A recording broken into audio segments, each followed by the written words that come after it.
Hi there, and welcome to another episode of The Creative Writer. Today we are going to talk about villains' motives. And let's start by saying that all my information is in the episode description and then move on to the topic. So, villains' motives. Villains are people, just like, anyone else, basically. They aren't like born evil necessarily. No one is born evil. Like, it's not that simple. I mean, yes, there are like psychopaths and so on, but usually people aren't born evil. Even psychopaths aren't always evil. Not all psychopaths are like serial killers or anything. So, not all villains are born evil. Something makes them evil. And also, it's not like, it's not objective, it's actually subjective. Like, you are probably rooting for the main character, and obviously the villain is going to seem evil in your eyes, but in their own eyes, they might not be. They might be doing the things they're doing out of, for example, revenge. Perhaps something happened to them and they want to repay. You know, they want to revenge. That's one of the motives a villain might have, and obviously there's tons of others, but I'm going through a few. Another reason is perhaps they were raised that way. Perhaps they think they're doing the right thing because their parents were horrible people.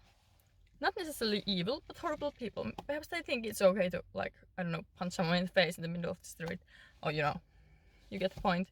Or perhaps they were raised by two serial killers or something. I don't know. Or, what else? Perhaps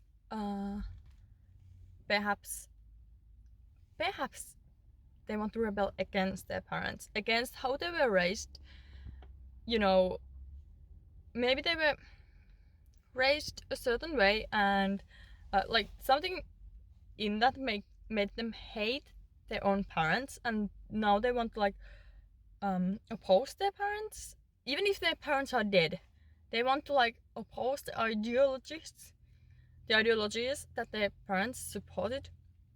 To like it's not like revenge, but they want to rebel in a way.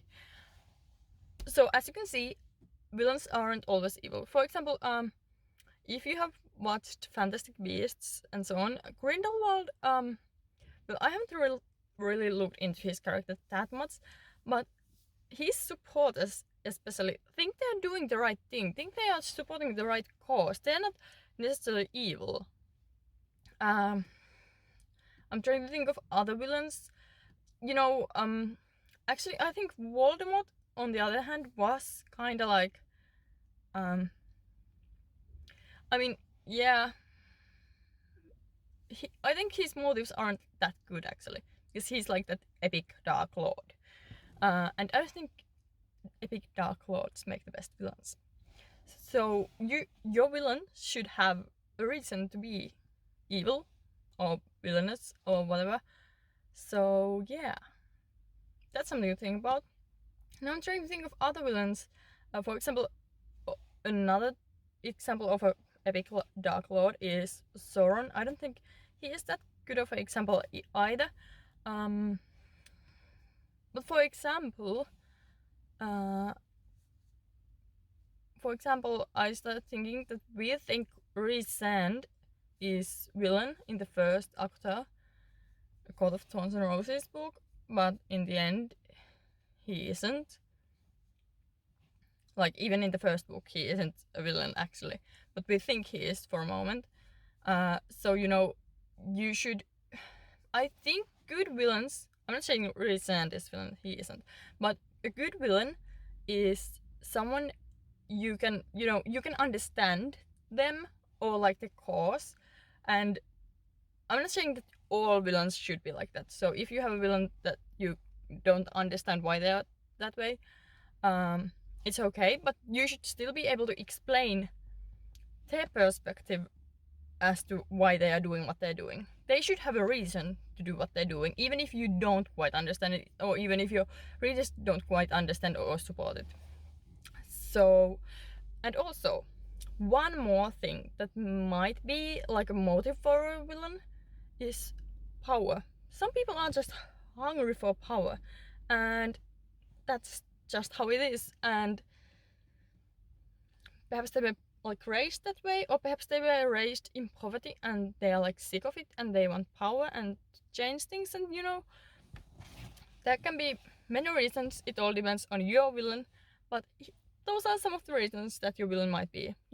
What your villain's motives might be. So yeah, that's it for today.